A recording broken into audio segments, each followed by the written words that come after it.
Je vous invite maintenant à procéder à la lecture linéaire. Alors commençons par le premier mouvement. Ce premier mouvement qui se déploie de la ligne 1 à 8 et qui propose une première définition, la définition de l'art de construire. Et cette définition se résume à construire, c'est aménager le paysage. Alors la première phrase du texte, qui débute par le verbe construire, qui est ainsi mis en relief, cette première phrase du texte présente le thème principal du passage. Le thème est bien celui de l'art de construire. Le verbe construire, d'ailleurs, réapparaît par 3 fois dans la suite du texte, à la ligne 14, pour construire un système d'aqueduc. À la ligne 23, construire des greniers publics. À la ligne 26, j'ai beaucoup reconstruit.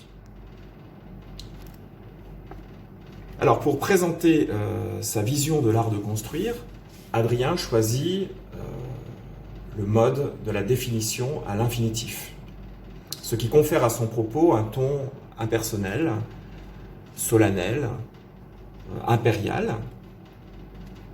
Il adopte une syntaxe organisée, rigoureuse, à l'image de l'art de bâtir. Collaborer, virgule, c'est collaborer avec la terre.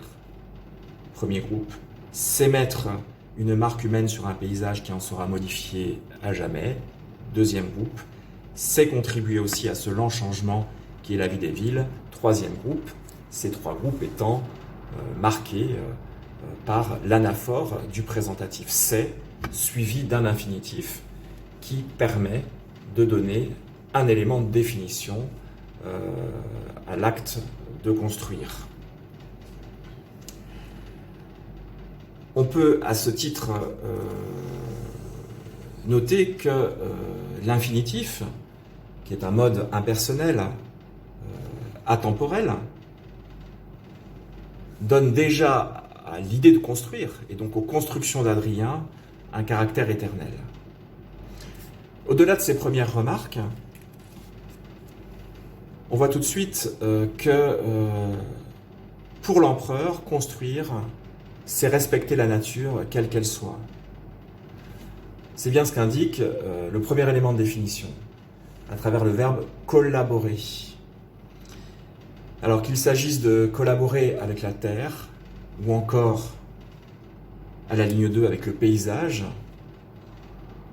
ou un peu plus loin à la ligne 6 avec une montagne, ou plus loin dans le texte avec le désert, ou encore la mer, ou encore un golfe. Construire, et cela est déjà suggéré par le titre du chapitre, Tellus stabilata, la terre ayant été équilibrée, stabilisée, pacifiée. Construire, c'est bien stabiliser, ordonner, harmoniser, équilibrer la terre. Le passage que nous sommes en train de lire donne ainsi tout son sens à l'ensemble de l'œuvre d'Hadrien dans cette période de sa vie que relate le 3e chapitre. Chez Hadrien, le respect de la nature va de pair avec la quête de la juste mesure.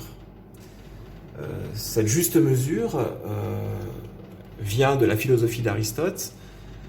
Aristote qui reprend une des devises essentielles de la culture grecque. Cette culture de la juste mesure est traduite par un proverbe ou une maxime, plus précisément. Vous savez que les maximes sont des proverbes à valeur morale. Cette maxime,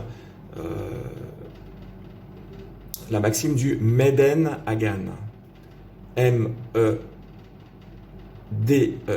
et plus loin A-G-A-N, Meden Agan, qui en grec ancien signifie rien de trop.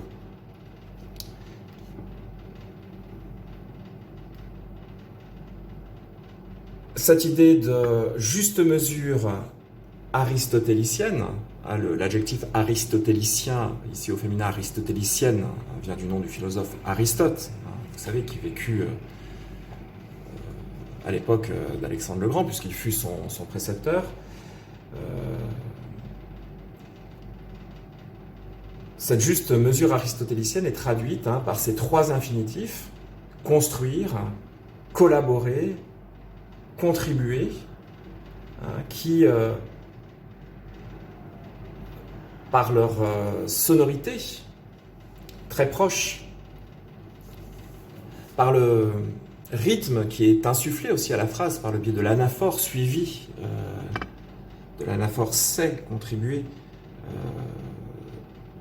c'est collaborer.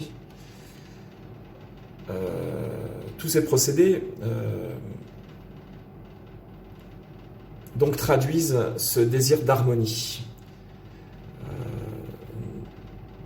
ce désir de juste mesure qu'il s'agit d'imprimer dans le paysage. Donc les trois verbes commencent par la même initiale, par le son que: construire, collaborer, contribuer. Ils peuvent être rapprochés phonétiquement par l'allitération en R. Bref, il y a une espèce d'harmonie qui transparaît dans le choix des mots, d'équilibre qui transparaît dans la syntaxe à travers les trois membres de phrase qui débutent par l'anaphore du présentatif c'est suivi de l'infinitif, qui transparaît bien. Bref, tous ces éléments stylistiques traduisent bien cette idée que la construction est la recherche de l'équilibre et de la mesure. On peut noter que dans la suite de la phrase, l'allitération en me, donc en m,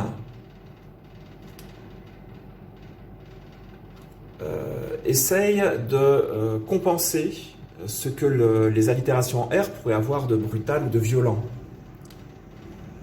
Mettre une marque humaine, modifier à jamais, changement. Donc cette allitération en M introduit une espèce de douceur dans ces modifications que l'homme imprime à la nature,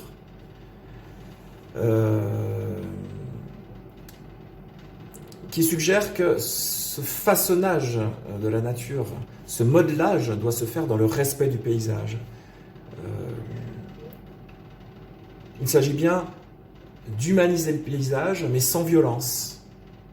Il s'agit d'y laisser une empreinte humaine, mais dans le respect. Donc, l'art de bâtir, la morale d'Adrien, ou son éthique personnelle,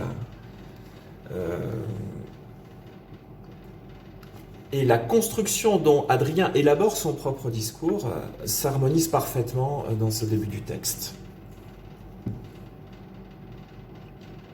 Pour poursuivre dans la même idée, la recherche de l'équilibre se trouve encore dans la paronomase qui clôt la fin de la phrase.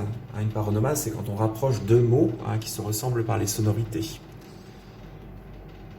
C'est contribuer aussi à ce lent changement qui est la vie des villes. La vie des villes, paronomase.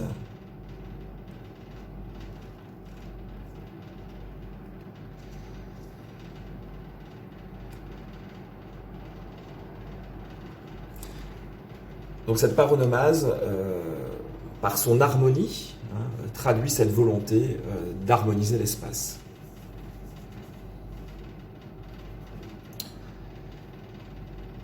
Donc pour conclure notre propos sur notre commentaire de la première phrase, construire pour Adrien, c'est bien mettre de l'ordre dans le paysage sans le violenter, finalement sans le dénaturer, afin de le civiliser, de le moderniser, lentement, en cherchant à lui donner une unité, une forme, un sens. En cela, on peut rapprocher l'art de construire pour Adrien et l'art du travail de l'écriture pour Yourcenar. Pour elle aussi, construire son roman, c'est collaborer avec ce que la Terre peut lui offrir, c'est collaborer avec les vestiges du passé, avec les ruines, avec les archives. Il s'agit bien d'humaniser un paysage en animant l'histoire et la géographie de la vie des hommes de l'Antiquité.